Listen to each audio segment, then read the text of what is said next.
sama-sama tayong magiging karakli.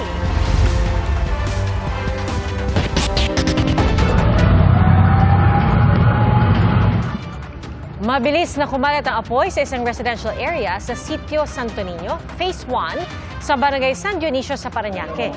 Aabot sa 150 pamilya ang nawalan ng tirahan sa sunog na inabot ng mahigit 2 oras.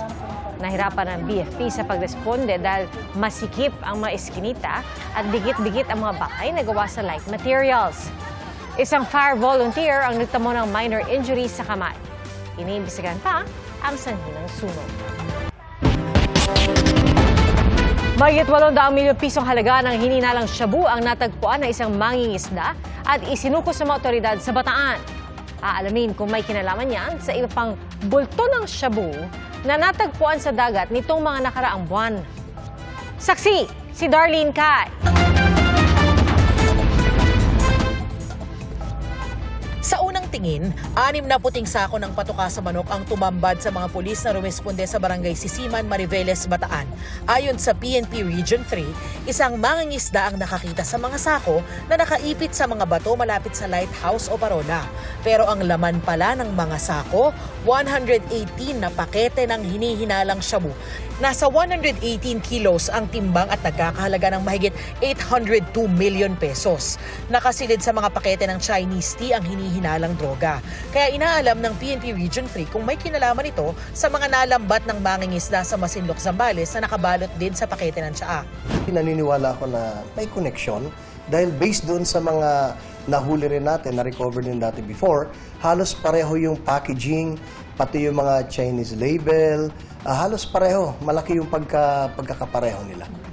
Posibleng baka nilagay ito and may kukuhang iba, or baka naman na-recover niya, natakot, or iniwan na lang doon. So lahat na ang gulo, tinitingnan natin ano yung possibility.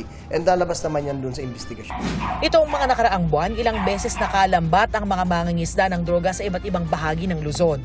Sa loob ng 3 araw, mula June 5 hanggang June 8, umabot sa mahigit 1 tonelada ang shabu na nasabat sa coastal areas ng Pangasinan at Ilocos Sur, katumbas ng 6.88 billion pesos. Bago nito, may nakita ring nasa 1.2 bilyong pisong halaga ng floating shabu sa dagat sa Zambales noong Mayo.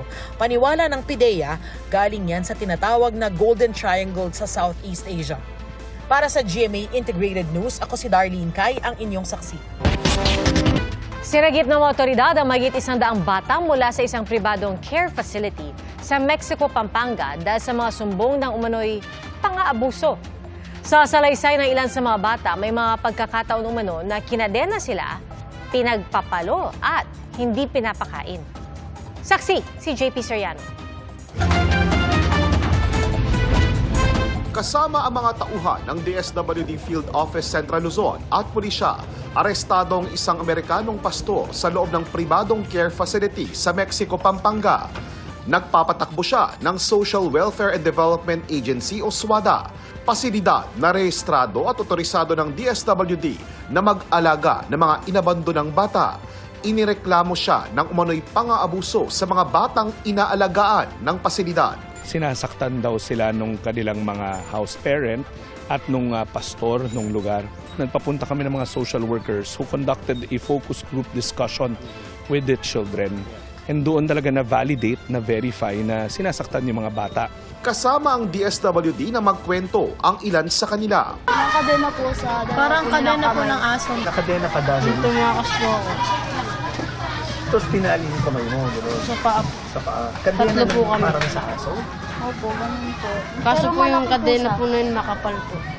160 bata sa pasilidad ang sinagip ng mga otoridad. Ang mga iba't ibang klaseng kwento ng pananakit ranges from ginapos ng gamit ng kadena na makakapal, pinaluhod sa graba, pinaluhod sa asin na may bato, pinalo ng yantok na yung ginagamit sa arnis, pinalo ng PVC pipe, kinulong sa kubeta, hindi pinapakain. Ang mga batang nasagip dinala sa isang DSWD facility sa Lubao, Pampanga at sumailalim sa counseling at iba pang pagsusuri.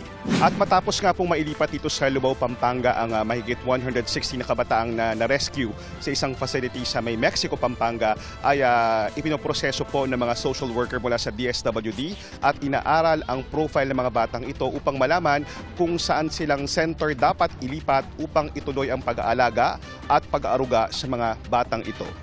Sa panayam ng Super Radio DZBB, kinumpirma ng DSWD na may mga senyales ng trauma ang mga bata batay sa mediko-legal. Medyo mas may edad na siya, 16, 17, binubugbog siya mismo ng house parent. Sinasampal sa tuwing nagkakamali siya. Meron ring incident daw na pagka nagkamali sila, ikinukulong sila sa CR ng ilang araw at hindi sila pinalalabas. 3 araw, 2 gabi. Walang pagkain yon. Meron ring insidente na pinapakain sila ng hindi tama.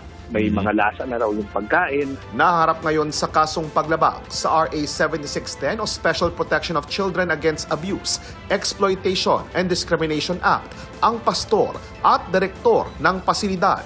Wala naman katotohanan sa allegation, sir. Yun lang po. If gusto niyo pong ng buong comment ko, willing ko sabihin sa iyo na mahabang comment. Upon our arrest, we have to make a report sa BID, sa Bureau of Immigration, para po sa record check ng foreign national. Then, syempre, since na foreign national, may separate report kami na isasubmit particularly sa Bureau of Immigration.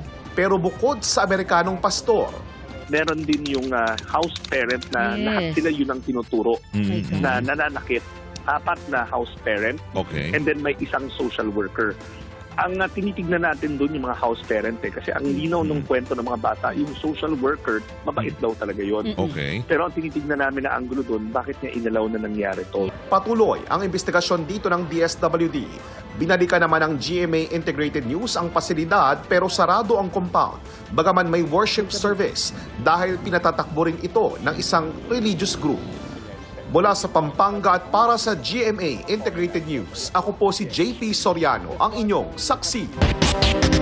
Iimbestigahan ng tanggapan ni Senator Robin Padilla ang lumabas na ulat na isang staff member ng senador ang gumagamit umano na marijuana sa loob mismo ng gusali ng Senado. Sa incident report, pinangalanan ang pinanghinalaang staff bilang si Nadia Montenegro. Saksi, si Mark Salazar. Simoy ng tila marijuana sa loob mismo ng gusali ng Senado? Yan ang nireport sa Senate Sergeant at Arms, hindi lamang isa kundi sa 2 ng pagkakataon. Batay sa incident report ni LSO-1 Victor Patelo, itinawag sa kanya noong Hulyo ang tungkol sa malakas na amoy. Nang inspeksyonin, wala raw siyang nakitang naninigarilyo. Nito namang August 12, isa ulit staff ng isang senador ang nagsumbong na may kakaibang amoy na nanggagaling sa ladies' room ng extension offices ng mga senador.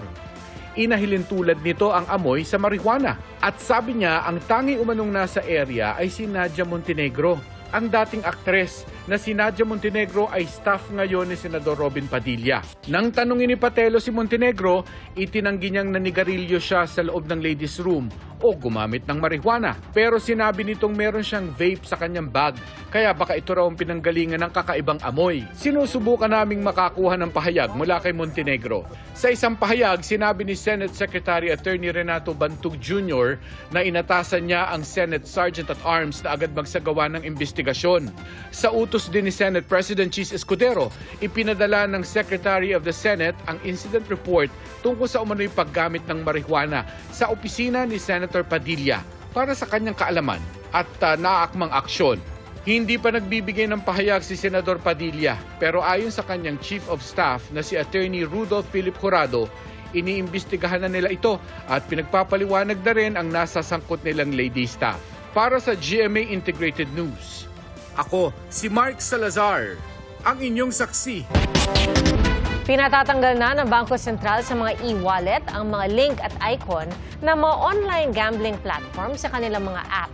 Ang PAGCOR aminadong maraming illegal na online gambling platform na nahihirapan silang habulin. Saksi, si Mav Gonzalez. Pagsapit ng araw ng linggo, wala na dapat makitang links ng online gambling sa lahat ng e-wallet. Sa pagdinig ng Senado kanina, sinabi ng Bangko Sentral ng Pilipinas na binigyan nila ng 48 hours ang e-wallets para tanggalin ang in-app links at icons sa online gambling.